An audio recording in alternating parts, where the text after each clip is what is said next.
welcome to the On Par podcast. I'm your host, Drew De Alberto, from the Fabulous Winners Award Group showroom here in Coconut Creek, thanks to our sponsor. And I've got a couple of friends of the family with us today, Justin and Jake Whitenfeld. Yes, I make sure I pronounce it right. And we're going to get into your upcoming charity golf tournament because I think it's a phenomenal cause. I know the guys at Winners Award Group are going to help you with it. I know we're trying to get you some help with sponsors, golfers, swag, and all you're of gonna that play stuff. in it. And we're gonna make it happen. When Lou says you got to go play golf, I never say no because that would be rude. That would be 100%. My mom taught me to be very polite. I want your life.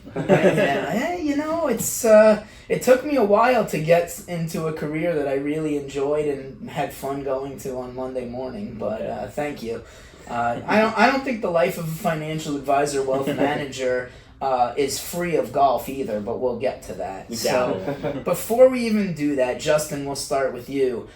You guys are brothers, obviously related with the same last name, hanging out here, kind of looking alike and all. Yeah, but I'm trying to sit up straight so we can figure out who's taller. Well, I know you're the. I automatically, before I even met you, knew you were the older one because you said that Jake's in high school. Yeah. So, welcome, Jake. Is this your first podcast? This is actually at my high school. I host a entrepreneurship designated to global engagement podcast because we have this whole sector of our high school that's dedicated to entrepreneurship and global engagement. Do you need a summer job or internship? Because now's the time to ask. I mean, you got a great platform. So, my name's Jake Whitenfeld. Here's my resume. So, if you're looking for a really ambitious young 18-year-old who's in high school that really, can kick butt and take names and maybe even learn how to play golf and use that for networking purposes like we preach, here's Jake. So, but anyway, Justin, tell me how you even got into golf in the first place. Yeah, I mean, I grew up in South Florida, so there's a country club every block away.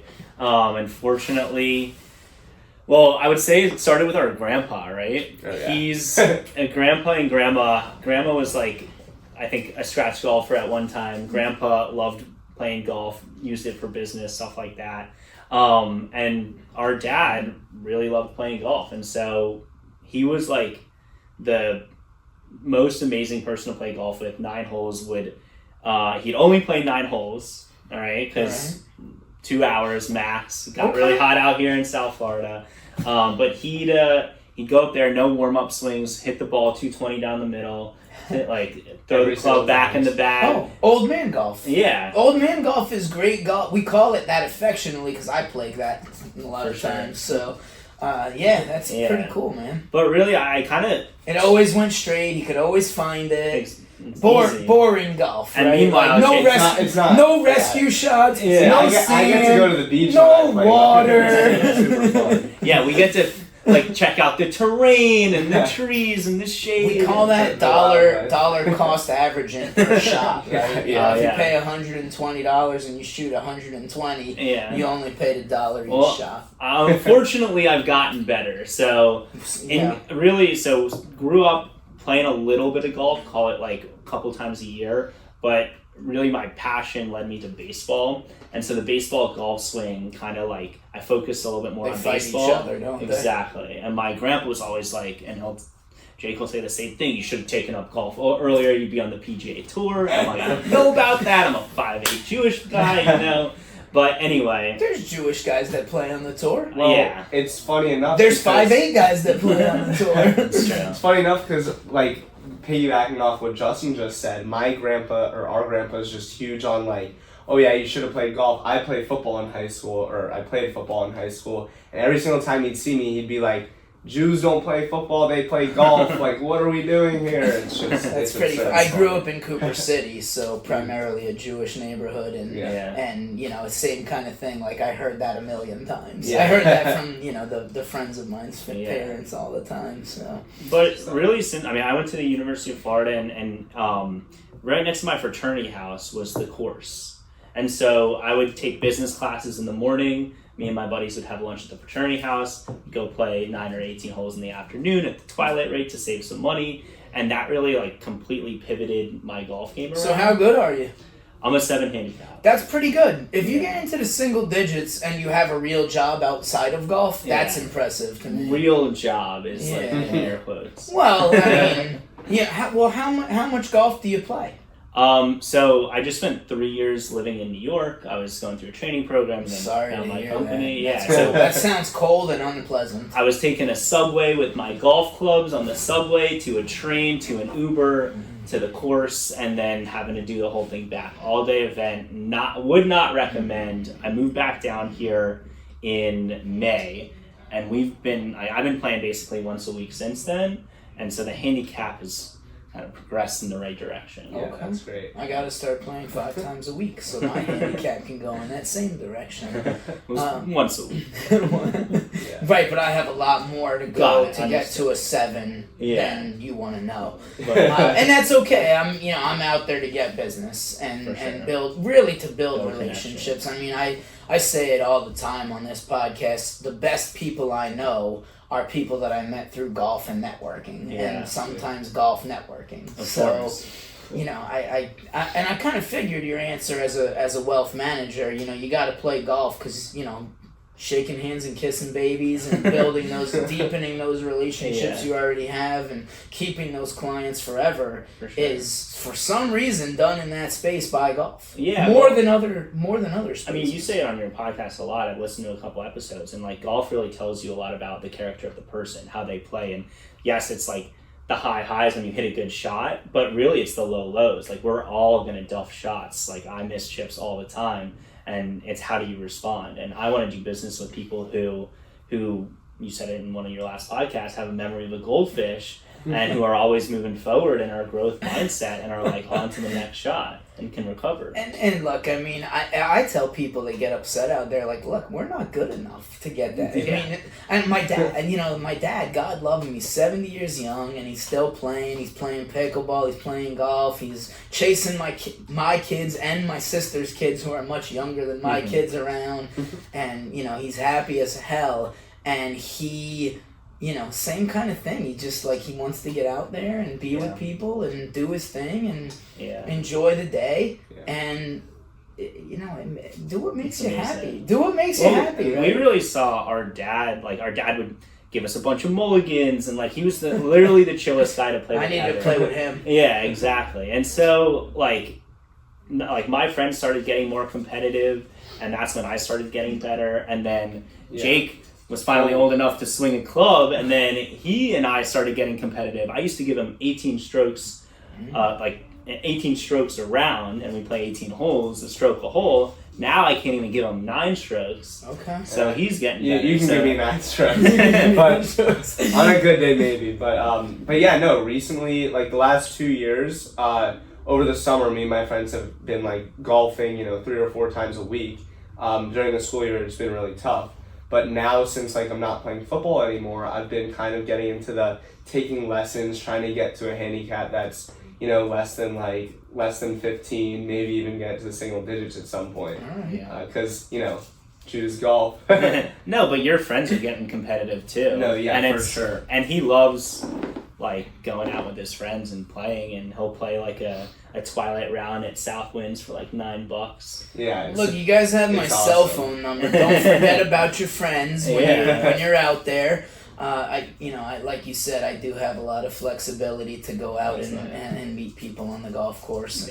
Sometimes we'll just stack 2 or 3 tee times behind each other, and then I'll go out to lunch. And that's awesome. It's not, let's say, a networking group, but that the networking happens on the 19th hole no matter what. Yeah. Right? I mean, if you like the people after 5 hours, the question of, hey, what is it that you actually do? When you're not playing golf comes. Yeah, I really prefer to, we were checking out someone's character, right, on the golf course. And so it's not necessarily what they're doing for work, but understanding their character, and then, hey, do we want to continue the conversation? Then you get to a point where you're asking them, hey, what do you do?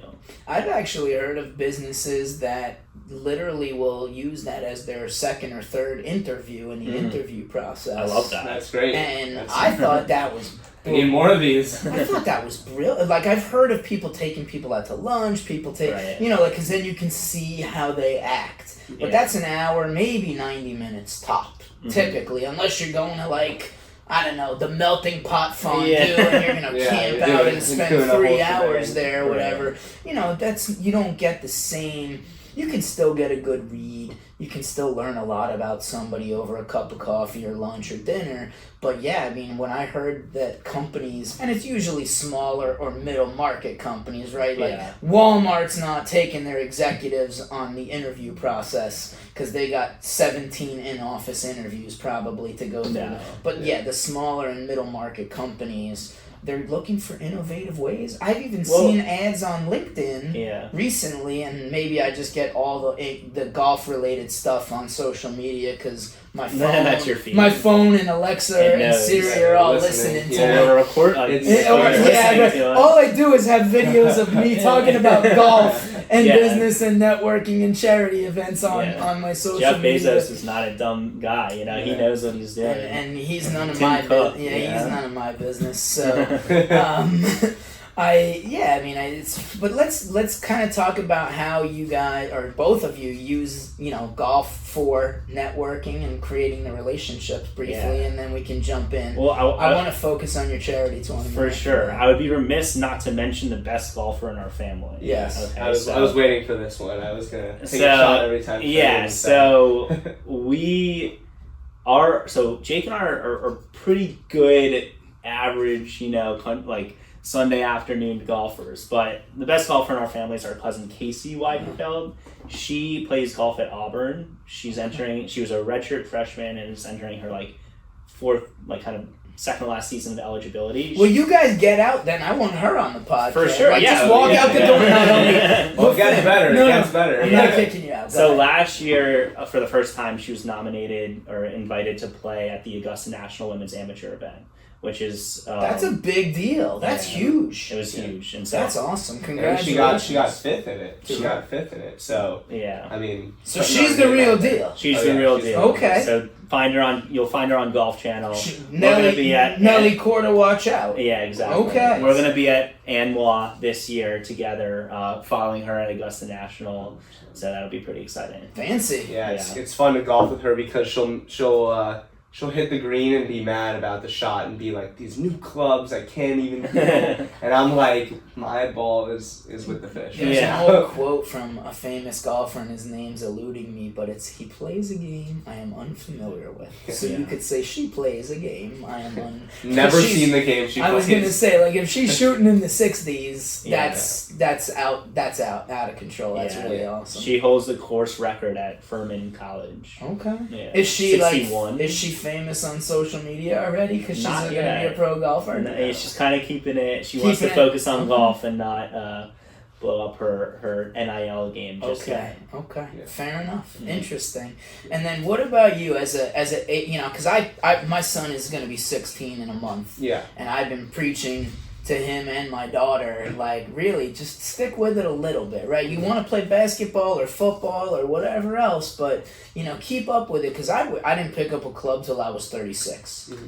And I feel it every time I go out on the golf course that I wish I would have started earlier. Yeah. And among my friend group of people that didn't start till later, let's say after 30, I think it's a mutual feeling across everybody. Like, I wish I would have played this earlier in life. I wish I would have stuck with it when my dad did it or my mom did it or both of them did it. So what's, you know, how do you use golf to, I mean, I think building your network in high school is critical. Oh, yeah. Because you get your first job because someone recommends you, not unless you want to go work for a big corporation that recruits right out of high school or college. You know, if you want a good job, it's because of, you know, your big brother recommended you. Yeah. You know, my dad recommended me for my first job when I was 18 and I needed a job in between semesters at college. Yeah. And, you know, putting a hand in a hand. So what do you say? I mean, networking's like the name of the game. My friends and I, like, we just find any excuse to play any sports together. Are you going to college? Can I just start recruiting you now? Hey, he doesn't need to go to college. I'm unemployed, so let me know. Oh yeah, we got an internship for you. We're gonna have a conversation offline. That's great. All right. But yeah, me and my friends just love to go out there. I mean, one of our friends is really good, who's going to Duke to play golf. His name's Alexander. He's great. But the rest of our friends like play super casually. We try to go out as often as we can, and like, I mean, sometimes I'll play with like someone I haven't played with ever, and that's friends with one of my friends, and we'll just connect. Then I'll stay connected with them, and I'll text them whenever I see them or whenever I want to see them. One of my friends already introduced me to his friend Trip, who like goes to I think St. Thomas Aquinas, and now I've found friends there too, and it's just overall great way to connect with people, and it's super fun to talk about because every day we're like, oh, when are we playing? When are we going to the driving range and not practicing our putting? And how are we gonna improve on our game while also having fun with our friends? I love that. Like, I mean, you see the average typical kid, and they're on TikTok for 2 hours a day, and they're playing video games for 4 hours a day. That sounds boring to me. Right, and like one of the many reasons that we are proud of you is that like Jake. And one of the reasons that I use golf is like I'm on this phone all day long, and I put it in the cart and I don't look at it for 4 hours. Yeah. And Jake and his friends, like, they might be on 18 birdies or checking out each other's handicaps, but like they're putting their phones away and they're just talking to each other and having like real life conversations. Yeah, that's why they're so close. And it's also, I mean, you said your son's turning 16. I mean, I love team sports. I love football. I love baseball. I love basketball. All that. But I mean, the cool thing about golf is that you're going against yourself the whole time, and it's a mental game. I mean, I continuously say it because I definitely have a few bad shots every time I play. And then he blames them on me. But who doesn't? Yeah, of course I'll blame them. I mean, come on. I just pick a random foreign country and blame them. Yeah, these guys. If you're listening out in I don't care about that. Whatever. But Back over him with the bus. I don't care. Whatever. Yeah. With a cart, I guess. No, look, it's my fault if I hit a bad shot. I know that. I'm just messing around. Yeah, or exactly. like the clubs, like Titleist. It ain't the club. TaylorMade. They don't make that great now. Yeah, I don't even know the name of my clubs, but it's the super genius engineer that made my club. That's not his fault. I'm not taking. It's the Indian, not the arrow. Yeah. For sure. But yeah, we all know golf is going to be super beneficial, and we're in our like working phase of our lives. But getting on it now, I mean, there's no better time than the present. So I love it. We love it. All right, let's jump into the tournament. Tell me about this tournament. What's the date? April 21st. All right, so give me the whole rundown. What are we raising money for? What are we doing fun? Yeah. Give us the rundown. Our dad, who we mentioned. Unfortunately, in 2018, he passed away suddenly from a heart attack. Yeah, I'm sorry to hear that. Yeah, it was, and he's the reason how we know Nick and Lou and Winners Award Group. We started off, he and my mom were on the committee for Nick's camp. Oh, for Nick's. For Nick's camp when they started it, like 31 years ago. Yeah. And so, growing up, Jake and I, so I'm 10 years older than Jake, 9.5.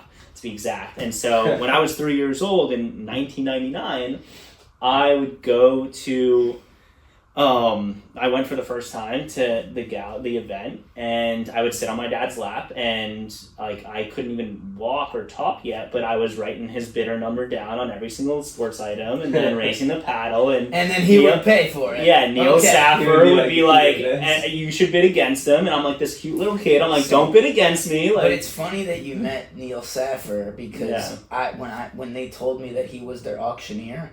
The first thing I said to him was when I was teaching personal defense with a handgun, Neil Saffer was one of my students. That's really funny. Yeah, so it's a small world. That is funny. Yeah. That's it's that community. He's great. Neil's great. We love Neil. Yeah, So Neil's a good guy. And his buddy Ken was with him. Ken Fangler. We would always bid on, like, my dad loved racing cars. Yeah. So we would always bid on that, like, car racing thing. We brought my dad's car. Tight with Ken too. Then. Yeah, on Sebring, and then he would we loved Ken, and we love Ken, and so had a lot of really good experiences with him. But really going back to the event, like Nick's camp sends kids with cancer to camp, and my parents went when they as heard on the On Par podcast right here from the show. Right? Exactly, I love it. No better place. Well, they're really the inspiration for our tournament. Awesome, that's so good. That's so, like, really good to hear. When we were at the Knicks camp event, I would hear, and Jake would hear when we were super young, these stories about these kids with cancer, like the battle that they went through. Mm-hmm.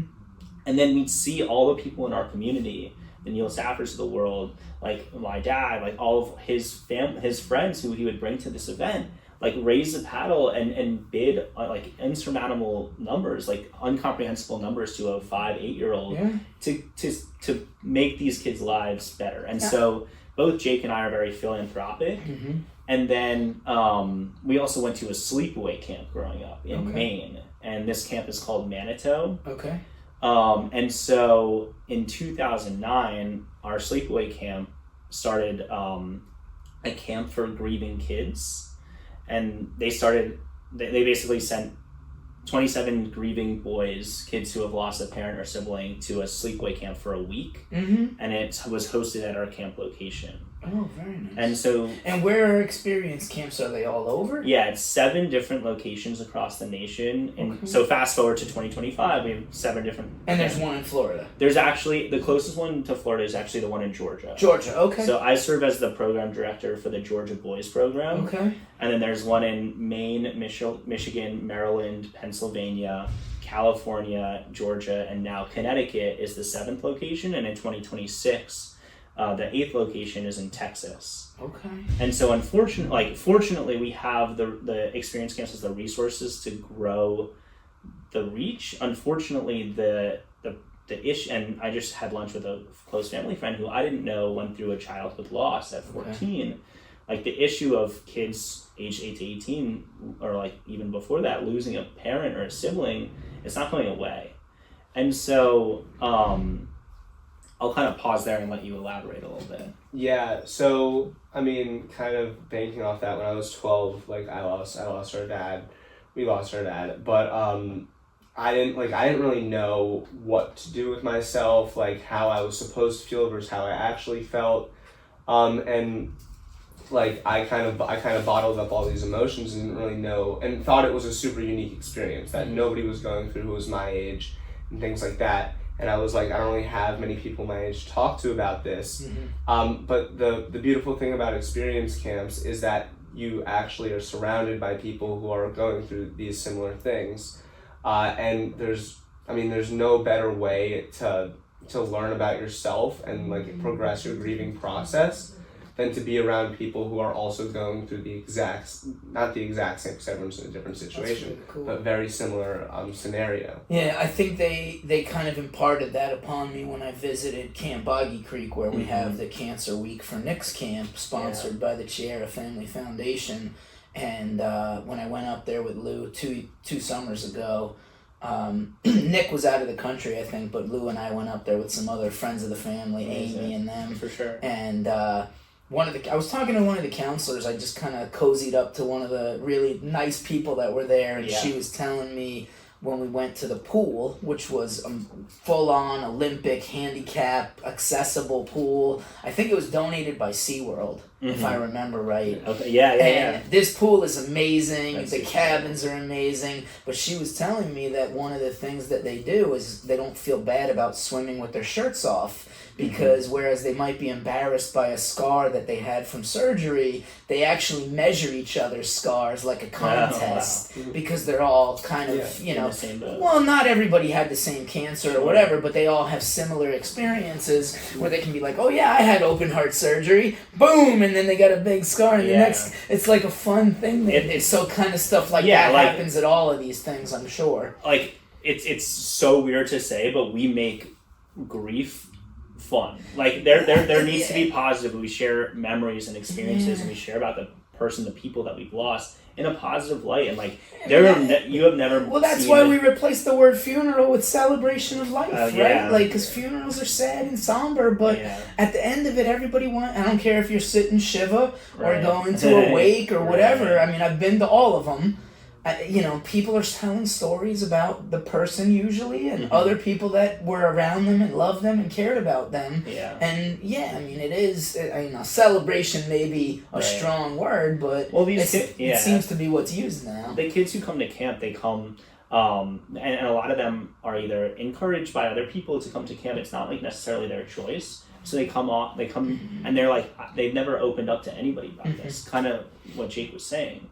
And then you see that transformation throughout the week, and like you have never seen a place with more dance parties, more celebrations, more like rah-rah, like that's awesome. And so that's what camp really provides these kids, and there's a transformation for them to open up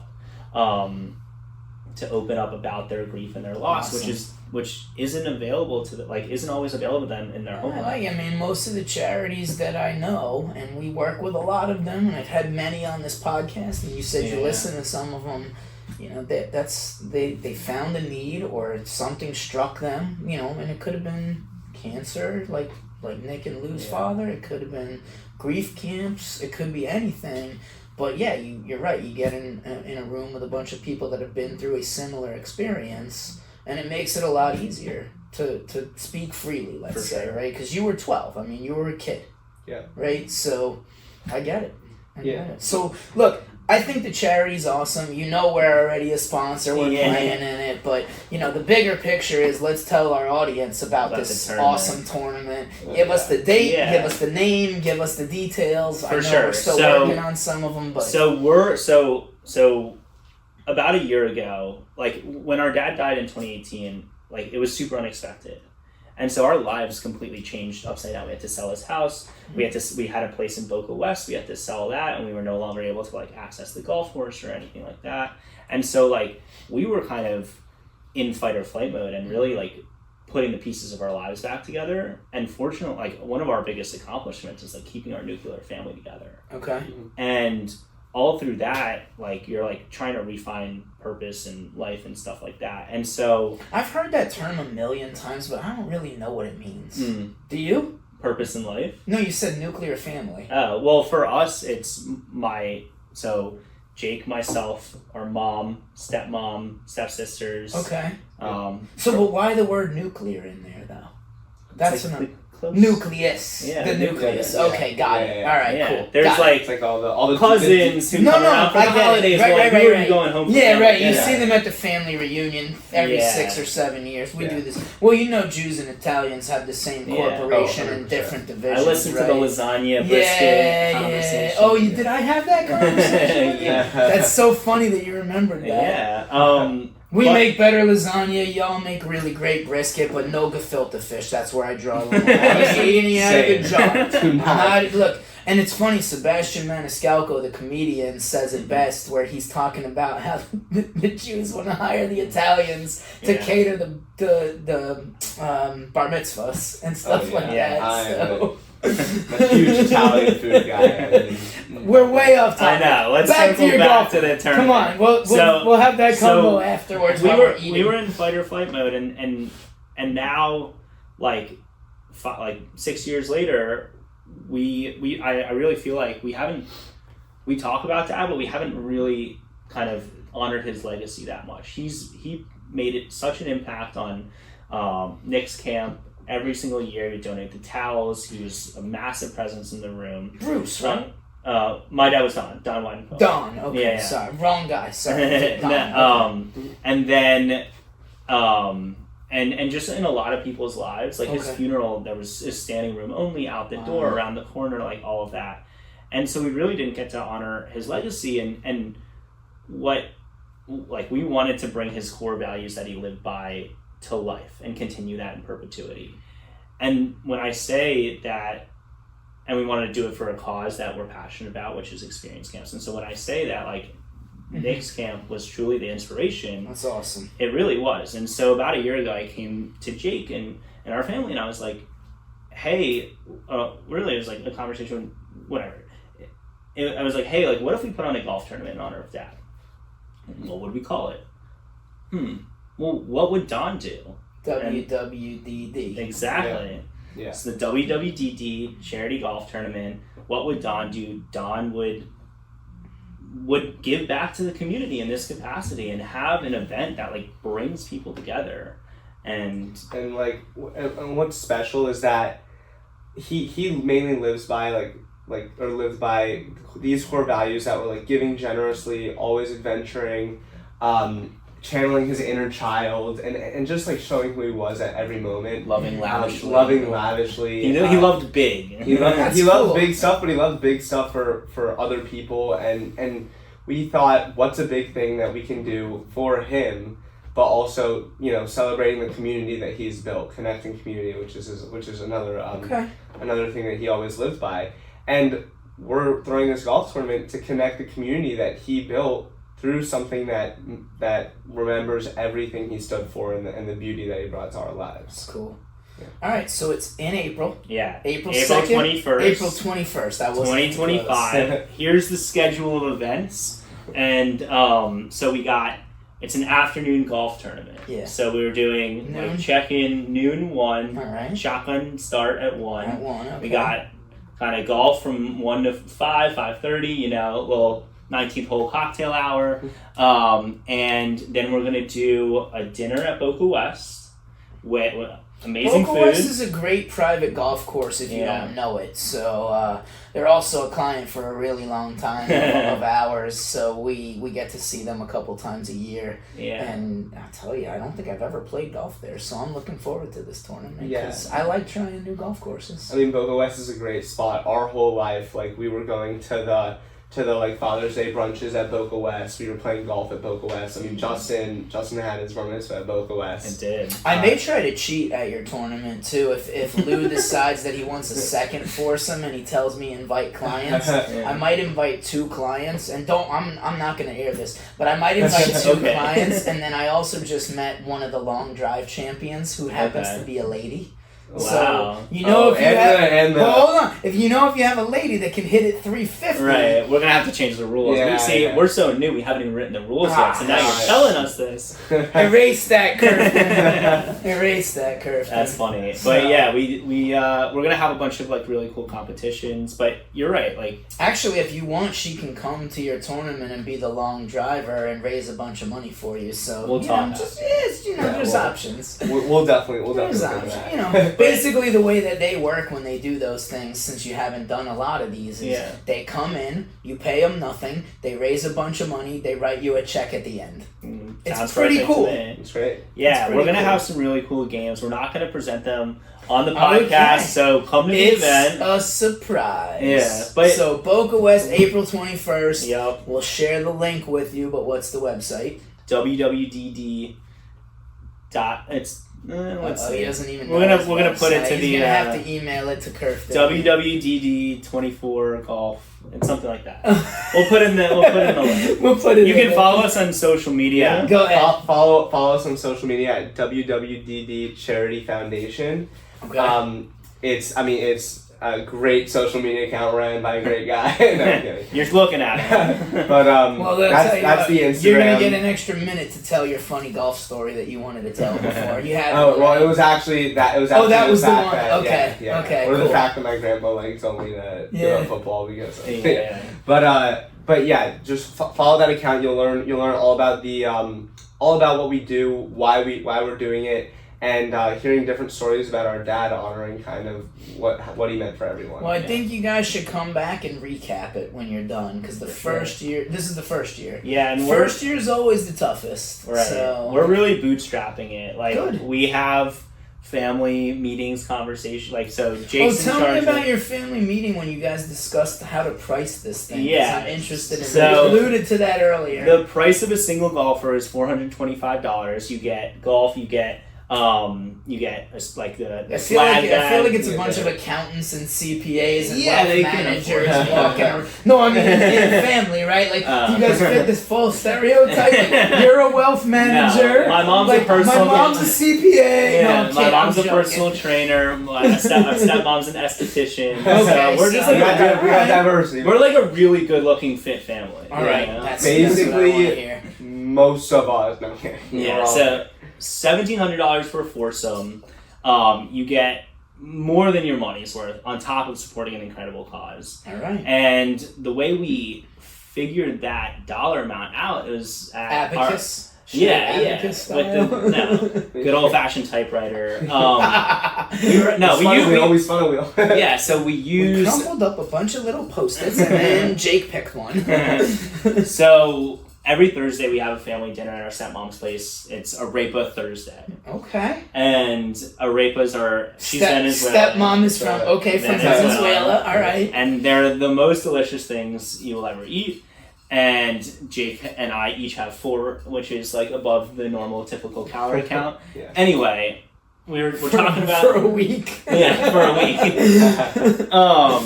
So fit family sometimes. Anyway, except for Thursdays. Yeah, Thursdays are cheap.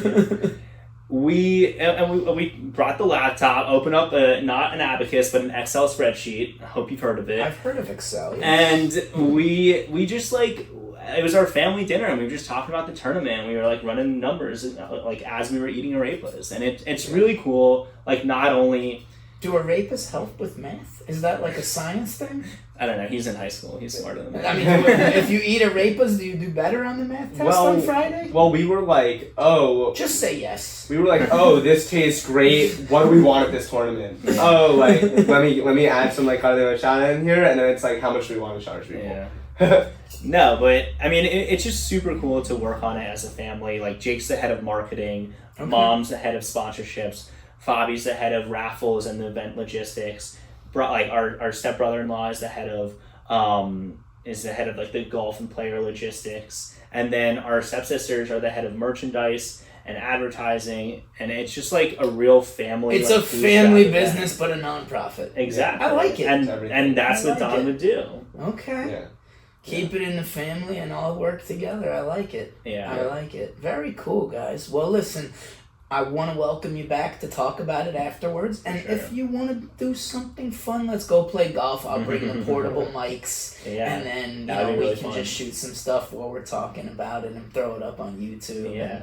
And, you can use it for your marketing for next year, right? Like, hey, this is what we did last year. We want to make it bigger, badder, and better. Because I know you guys are the type that are going to be like, okay, how can we tweak this and make it even better? We're never satisfied. Yeah, I figured. But yeah, listen, we'd love for you and the audience to get involved. Like, April 21st, 2025, it's going to be an epic day. We'll have the website in the show notes, so you don't have to listen to me try to butcher it. It's all good. And I got a big mouth, and I know a lot of golfers, so I'll try and help you as best I can. Thank you. And what Dad would do is it would support local businesses. He would come on the On Par podcast and say, hey, we need your help with this. Yeah, so we love sponsors and anything like that, so we appreciate it. Yeah, I mean, it's gonna be great seeing all the people that have made a difference in my life, Justin's life, and our dad's life, and I'm super excited to see if who's gonna win, and also like who's gonna get how badly my friends are doing. I already told I'm bringing a ringer. Yeah, I'm calling Avery and be like, look, I know you're a long drive champion, but I told you if I could get on a really nice course and I needed a ringer, can I invite you? Yeah. So I'm gonna put her to the test for April 21st. And I know we're gonna have some really amazing trophies. Unless you guys hire her to work there that day and raise money for you, then I won't steal her. I'll find another 350. Another champion. I'll find another 350 bomber that can hit it. Yeah. From the ladies' tees in a charity event. Yeah. Well, you're in a good place to do good it. Guys. Hey, it's been an absolute pleasure. I know we've met much. before, but it was a pleasure getting to know you guys. So, and that's it. Try out this golf tournament at Boca West if you've never played there. I've been there, but I haven't played, so this will be my first experience there, unless we get on somehow before then. But check out, and we'll see you next week on the On Par podcast. Thanks for listening. Yeah, Thanks for having us. Thank you.